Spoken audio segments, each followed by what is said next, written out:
Hola mi gente, MsMalcolmHughes here. Welcome back. And today I'm coming with a book review, obviously. And the book that I will be reviewing today is Home is Not a Country by Safia Elhillo. So, again, like I told you all, I am currently on my journey to finish reading different books that I've purchased or have been gifted in 2021 in order to tell you all what are some of the best releases that came out this year. And with that initiative in mind, I read this book. So because I didn't tell you all I would be reading it, I'm gonna read the description so you all will know what the book's about. Also, can we get into my hoodie? Viva la bachata. It's my newest obsession. All right, so here we go. Nima doesn't feel understood by her mother, who grew up far away in a different land, by her suburban town, which makes her feel too much like an outsider to fit in and not enough like an outsider to feel that she belongs somewhere else. At least she has a childhood friend, Hatam, with whom she can let her guard down and be herself, until she doesn't. As the ground is pulled out from under her, Nima must grapple with the phantom of a life not chosen, the name her parents didn't give her at birth, Yasmin. But that other name, that other girl, might just be more real than Nima knows. And more hungry. And the life Nima has, the one she keeps wishing was someone else's, she might have to fight for it with a fierceness she never knew she had. So, I was not anticipating the book that I read, but I'm not mad at it. So as the description told you all, we do have a young woman who is first generation in the US, or first generation in a country that is not the homeland of her parents, specifically her mother, who is still here with her. Her father is not in the picture. We find out why in the story. And very critical to Nima is this feeling of longing of a life that doesn't exist. She misses her father. She fantasizes about the life that she might have had if he were alive. She fantasizes often about the home country that her mother comes from. She's obsessed with the music, the stories of their different things that are no longer relevant to her life now, right? She thinks about if she had that experience, Arabic would just flow from her tongue instead of having to be in classes or the broken Arabic that she speaks. So hers is just a life of longing, and it's kind of really heavy, honestly. You feel that desire seeping throughout every page, throughout every line, sincerely. So the story is written in a poem-like fashion. So each one's kind of like in stanzas. That's what you get. So it seemingly should go quickly, but the heft of it, just the heaviness, the longing, that yearning always does kind of make you slow down a bit, and it doesn't go as quick as I imagined it would. So eventually our protagonist, so we initially experienced her longing in the US, and then she has, I don't know if it's real or imagined, right? But she has a journey. And because at one point in time, there's an alternate version of herself, the name that she wasn't given, Yasmin, at birth. And so she thinks about this other version of herself that would be all the things that she is not.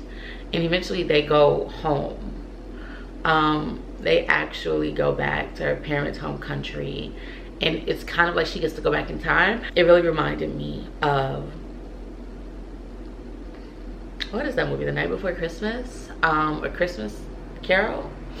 The movie where the 3 different versions of him come and show him different things from his past.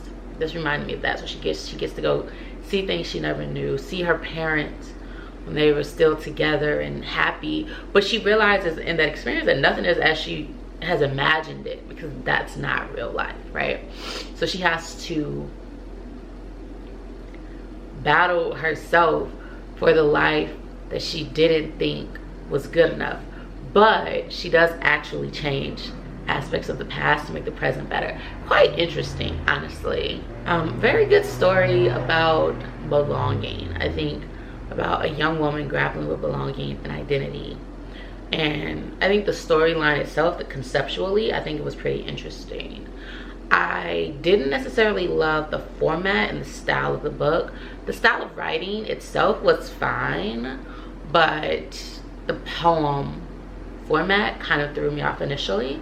Eventually it was okay, still not my favorite. I actually do wish that it had been in a standard novel type text, because with the stanza poems I expected something different. But overall it was okay. Not super distracting. I still think I got the main points of the book, but just not my preferred style of writing for a story such as this. But overall, I think the book was okay. I think it was interesting. I think it was very unique in its approach. I think the pacing, again, the heft of it, the longing was just so much that it caused you to go slower than I would have desired. I do think it can sometimes feel repetitive, the stories. It was hard sometimes to know what was fiction and what was reality, and maybe that was intentional. But overall, I thought it was a pretty good book. I'm glad I read it. The cover, I think, is very well done. I think it is something that will keep your attention, so I don't regret reading it. Glad that I got to check it out. If I had to say, read it now, read it when you have the time, or you don't necessarily have to read it, I would say read it when you have the time. I wouldn't push anything off of my TBR to get to it in retrospect. So, and I wouldn't recommend to someone else to like push something off of your TBR. But I do think it's worth the read. I do think it's interesting. I do think that if you're grappling with identity, and just, I think it does a very good job of capturing the immigrant struggle. I guess being first generation, I think it does a good job of that. Also, huge aspects about Islam and Islamophobia in the US during that period and currently throughout the world. Now, I think it does a good job of capturing that as well. So, but I think the most poignant piece of this is memory, and how what we remember, what we recall may not be right, and the bits and pieces that we know may not capture the full picture, so to appreciate what we have. So again, I think it was a good read. Pick it up when you have the chance. Wouldn't kick out anything off of my TBR, but don't regret reading it. So that's my review of this. Because I've been kind of leaving y'all just in the wind, telling y'all books that I'm reading. Like, I'm just reading books, but you all don't know the books that are coming. So I did want to come in and just quickly tell y'all the next book that I will be reviewing, because I've actually just finished reading it recently. And that is, can we get into this cover? Oh, so good. Ace of Spades by Farida Abike Iyimide.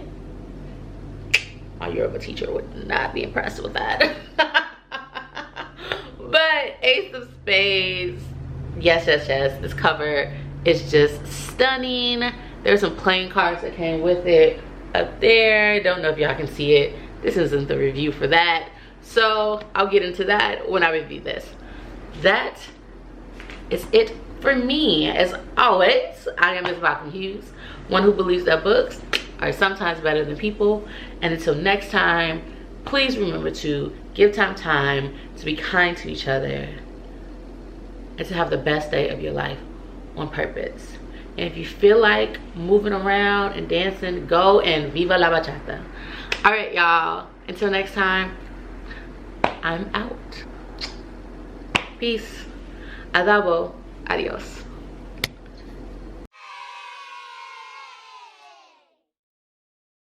Also, for those of you inquiring, I do still have buttons, my Ms. Malcolm Hughes pins, and the details on how to get those are below.